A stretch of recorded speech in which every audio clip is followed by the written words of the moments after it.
السلام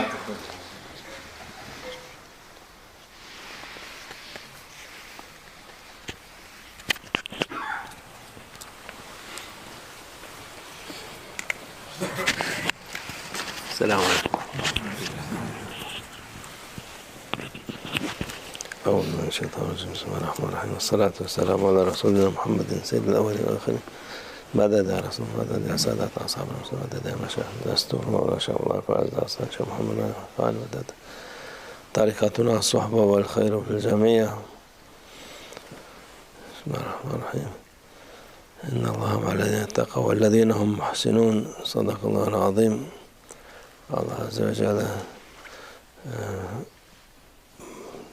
Allah'tan, Allah Azze ve Celle'den korkandan ihsan edenlerle beraberdir diyor. Allah Azze ve Celle Allah Almighty says, be with those who are fearful of Allah Almighty and be with those who present in the name of Allah Almighty. En başka korkulacak şey yok. Allah Azze ve Celle korkmak demek. There's nothing else to be afraid of except Allah Almighty. What does it mean to be afraid of Allah Almighty? Onun istediğini yapmaktır. To be afraid of Allah Almighty means to do what He, Allah Almighty, wants us to do. Çünkü onun istemediğini yaparsan o vakit badbahtsın. If you do not do what He wants you to do, then you are an unlucky person. İşlerin zahirde yürüse bile And even if you are then still successful in this world, ahiret işinin durmuş olur.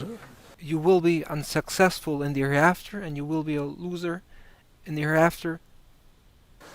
Sana günahlar yazılmış olur. And you will have collected sins in your account. Onun için Allah'tan korkmak mümin için lazım olan şeydir. To be afraid of Allah Almighty is what characterizes a believer. Allah'tan kork. İnsanlar artık zamanda Allah'tan korkan çok azdır. Today there are only a few people who are afraid or conscious of Allah Almighty. Allah'tan korkmayınca ne oluyor? And what is the result if people are no longer afraid of Allah Almighty? Allah'tan korkmayınca her şeyden korkuyor insan. The moment you are no longer afraid of Allah Almighty, you will become afraid of everything else. Korkulmayacak şeyden korkuyorlar. And then people are afraid of things which they should not be afraid of. Korkacağınız emri olan şeyden Allah Azze ve Celle'den What we should be afraid of is to not fulfill Allah Almighty's commands. Korkmuyorlar. But people are not afraid of not fulfilling Allah Almighty's commands. Kabadayılık yapıyorlar. Biz tanımayız, etmeyiz diye. Instead, they stand up against their Lord Allah Almighty and they say we do not accept what He has declared. Öyle yapınca da her şeyden korkuyorlar. But the moment they are no longer afraid of Allah Almighty, they become afraid of all other things. Hiçbir şeyden emin değiller. They do not have confidence or security at all. Hiçbir şeyden memnun değiller. They are never satisfied or happy with anything. Şimdi ne olacak, ne oldu, ne olacak filan. They are constantly afraid of what is going to happen. They are constantly in a state of anxiety of what is going to come next. Öyle olunca teslimiyet de gitmiş oluyor. They have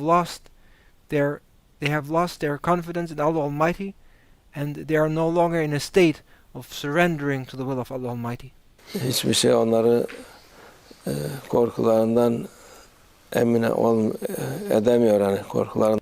And as they have lost this trust in Allah Almighty, there's nothing that protects them or that guarantees them and preserves them from what they are afraid of.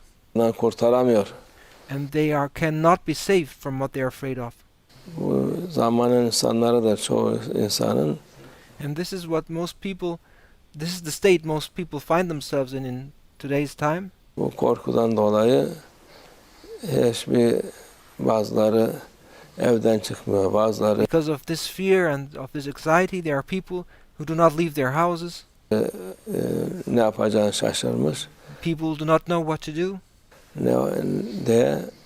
Halbuki çare Allah Azze ve Celle önlerine koymuş. But the remedy has been put right in front of them by Allah Almighty. Allah'tan korkun. The remedy is to be fearful of Allah Almighty. Allah'tan korkarsanız kimseden korkmazsınız. If you are afraid of Allah Almighty, then you will be not afraid of anything. Ne kimseden korkarsınız, ne hiçbir şeyden korkarsınız. Bu bana böyle yapacak, bu benim işim olacak. But as they are not afraid of Allah Almighty, they are afraid of anything else. They are afraid of people. They are afraid of what people are going to do against them. They are afraid of how their business will develop. Bu ne gideceğim yer, okuyacağım imtihandır. They are afraid of the places they go to. They are afraid of the exams. Buydu filan. They are afraid of so many things. Onlardan hiçbir şeyden korkmazsınız ki Allah Azze ve Celle'nin istediği oluyor diye. But since they are not afraid of Allah Almighty, they do not have trust in Allah Almighty, and they have lost the confidence that everything happens through the will of Allah Almighty. Öteki türlü her şeyden daha evden dışarı adım atmadan korkmaya başlıyor. Evin They are afraid of even making a single step out of their houses. içinde korkuyor. They are afraid even within their houses. Her yürüdüğü adımda korkusu var. They are afraid of every single step they take. Onun için Allah'la beraber olun. Therefore, be with Allah Almighty. Allah'la beraber olan korkmaz. Those who are with Allah Almighty will not be afraid. İndallah ma'allezine takav diyor. Allah ondan korkanla beraberdir diyor Allah Azze ve Celle. Allah Almighty is with those who are fearful of Him. Allah seninle beraber olduktan sonra neye korkacaksın? And if you are with Allah Almighty, and if Allah Almighty is with you, why should you be afraid of anything? Korkacak bir şey kalmıyor artık. There's nothing to be afraid of anymore. Allah bizi ondan korkanlardan eylesin ki May Allah Almighty make us become those who are fearful of Him. Bilelim, hata yapmayalım, kusur yap. So that we are in awareness and consciousness of Allah Almighty, so that we do not commit a mistake, so that we do not commit a sin or do something against Allah Almighty. Günah yapmayalım inşallah. May Allah Almighty protect us from coming up against Him and from committing sins. Allah tevfik. Al-Fatiha.